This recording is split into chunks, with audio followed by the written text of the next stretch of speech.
Ukrainian President Volodymyr Zelenskyy says that his troops are in, quote, painful and difficult battle to hold on to Bakhmut. But the situation on the ground in the eastern Ukrainian city remains uncertain. On Sunday, the head of the Russian-backed mercenary Wagner group warned that his troops could be running out of ammunition.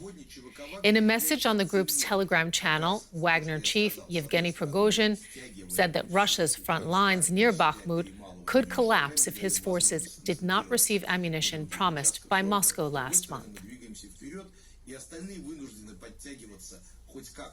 We are joined here by DW's Russia analyst Roman Goncharenko. Roman, tell us, we heard a little bit earlier in the program that the Wagner chief, Yevgeny Prigozhin, is calling for ammunition from Moscow. Tell us a little bit more about why he has made this call so publicly. Well, it is not the first time that he's calling for more ammunition. Just a few days ago, he made the same claim, saying that he's not receiving enough. Well, I think this is reason number one, because we also see that Russia has reduced its airstrikes on Ukraine, so there is obvious a shortage of ammunition on all fronts.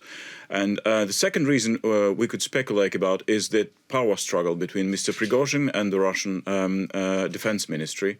We saw several messages from him in the past months, weeks, criticizing the Russian army, saying that his private company is performing better than the regular army. And that is why I think the Russian army might be tempted to somehow pull him back a little bit in the media and at the front. And but the fact is that his troops took Solidar, a neighboring town in Bakhmut, and is now about to take Bakhmut. So it looks like Prigozhin is winning, and he's trying to secure his victory. So given that, Roman, how can we expect Moscow to react to Prigozhin's calls? Well, the last time we heard such claims by Mr. Prigozhin, the Russian Defense Ministry denied them and said that there were enough supplies of ammunition. I think we might see something of the kind this time as well. And then Prigozhin a few weeks ago said that the situation was getting better, but obviously it is not. So we still have to wait and see how this time the situation will be resolved. But if you watch Russian media, Russian state media, they say that they already control about 40% of Bakhmut, and it's only a matter of days probably until the city is completely under Russian control. Meantime, on the Ukrainian side, the big question that has emerged is how high a price the Ukrainians are willing to pay in order to keep that city. There's reports of divisions over how to proceed in the Battle of Bakhmut. Tell us a little bit more about what's going on there. Well, the Ukrainian side, there are reports about differences of opinion between President Zelenskyy and the Ukrainian chief army commander Volodymyr Zelenskyy.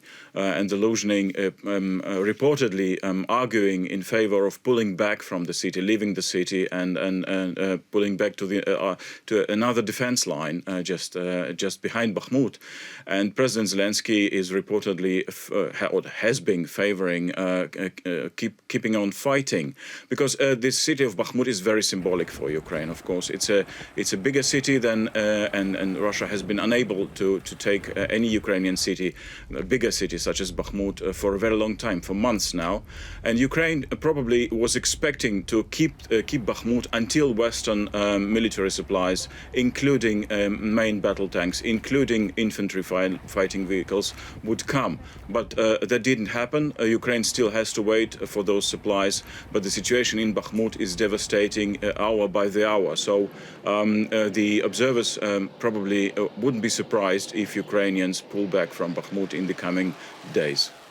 Roman Goncharenko, DW reporter, thank you so much for bringing us up to date with what the situation is right now in the battle for Bakhmut. We appreciate it.